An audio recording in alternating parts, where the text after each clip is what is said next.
c'est Ava. Hello tout le monde, c'est Charles.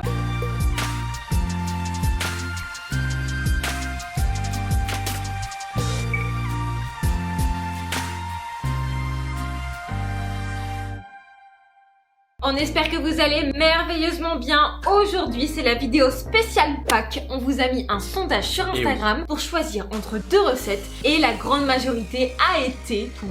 Une majorité écrasante pour les croquettes au chocolat du grand Philippe Conticini. Je pense que maintenant vous avez l'habitude qu'on travaille avec les recettes de ce chef, mais elles sont juste dingues. À chaque fois c'est une tuerie, qu'est-ce que vous voulez?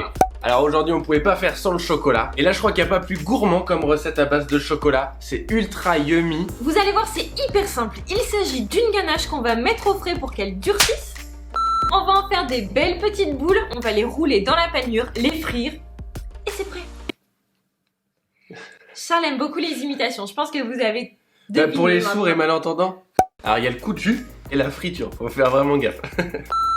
Donc voilà, très simple, on commence directement par la ganache. C'est parti, on vous balance la recette.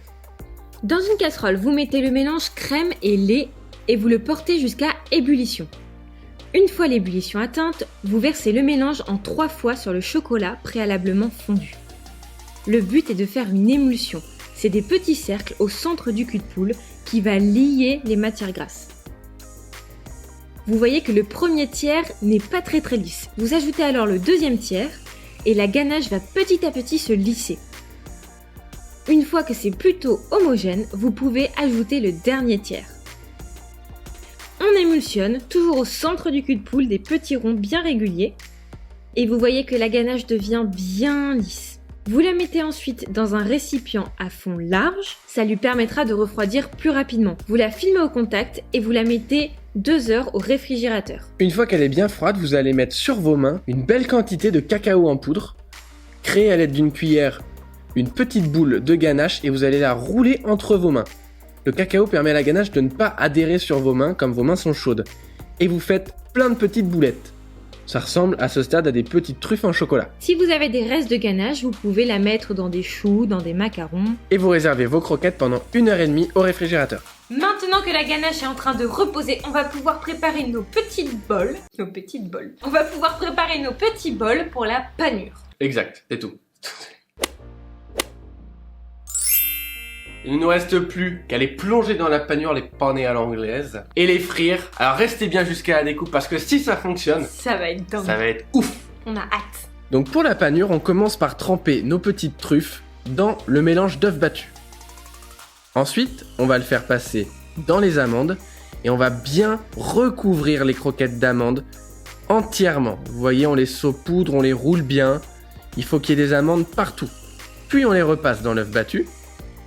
Et on va les tremper cette fois-ci dans le pain de mie, dans notre chapelure de pain de mie mixé. C'est donc du pain de mie qui a été mixé, puis passé au tamis pour avoir une chapelure la plus fine possible. C'est pour ça qu'on a congelé notre pain de mie avant de le mixer, c'est pour qu'il soit bien dur et qu'on puisse avoir une poudre très fine. Et vous allez la replonger dans l'œuf battu. On met de l'œuf partout.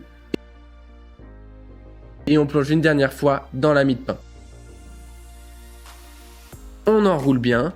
Et on aura ainsi une couche assez épaisse pour que, à la friture, la ganache ne transperce pas la coque. On fait ça pour toutes nos croquettes et on les réserve 1 heure au réfrigérateur avant de les frire. Une fois qu'elles sont bien froides, on vient mettre de l'huile de friture dans une casserole, une huile neutre de préférence, tournesol, colza, et on vient monter la température jusqu'à 150 minimum et 180 degrés maximum.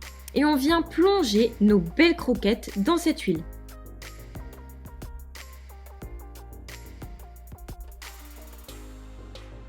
Regardez cette belle croûte dorée. On les dépose immédiatement sur un papier absorbant pour enlever l'excédent de graisse. Et on va pouvoir découper ces petites merveilles et découvrir si le cœur est bien coulant. Waouh! Ah oui, c'est coulant. C'est canon. Allez. Attention, dégustation de la croquette.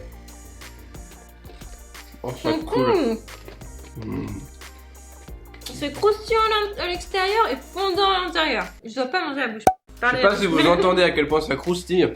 Alors, la ganache au chocolat, elle est parfaite parce qu'il y a un petit peu de chocolat au lait dans tout ce chocolat noir. Donc c'est fort en chocolat. Il y a ce côté chocolat au lait qui est super doux. Et le croustillant, la panure, elle est dingue. Le mélange poudre d'amande et pain de mie, C'est Non. trop bon. Franchement, c'est super bon. Comment ça, non? Si.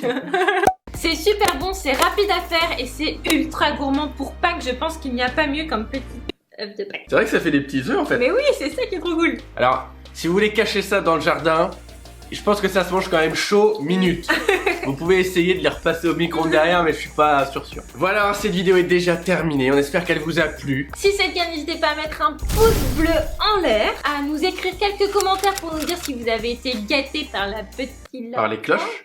J'ai dit par le petit lapin de Pâques. Et vous pouvez aussi vous abonner, ça nous fera ultra plaisir. Et cliquez sur la petite cloche pour recevoir les notifications quand nos nouvelles vidéos sortent. Ça, il faut pas oublier. Très important. Et puis chassez bien les œufs. On vous souhaite des très joyeuses fêtes de Pâques. Mangez bien, mais pas trop. On vous fait des très gros bisous. Ou explosez-vous le bide, nous ça nous bat.